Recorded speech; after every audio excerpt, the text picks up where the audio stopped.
বন্ধুরা, এটা হলো বিশ্বের সবচেয়ে বড় বিজনেসম্যান, যার একটি মেয়ে হয়েছে।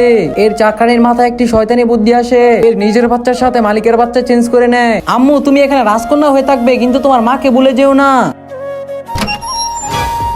আমাকে কি মহারানী দেখে ফেলছে নাকি? আমি কি ধরা পড়ে যাব নাকি? এই না, ওইটার ভিতরে কিছু টাকা আছে, তোমার বাচ্চার খেয়াল রাখিও। আপনার অনেক অনেক ধন্যবাদ মহারানী। 18 বছর পর এদিকে চাকরানির মেয়ে রাজরানীর মতো চলাফেরা করতে থাকে, আর ওইদিকে মহারানীর মেয়ে ডেলিভারি ম্যানের কাজ করতে থাকে। আর এটা তো বিশ্বের সবচেয়ে বড় বিজনেসম্যান। ওর 5টা চুরি করতে পারলে আমার লাইফ সেটেল হয়ে যাবে।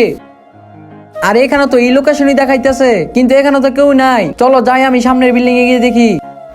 আরে চোর চোর, ওকে ধরে কেউ। আরে আরে এই থামো। ম্যাম, এই নেন আপনার পার্স। ধন্যবাদ আম্মু। আরে বাপ রে, আমার তো লেট হয়ে গেছে, আমার তো যেতে হবে।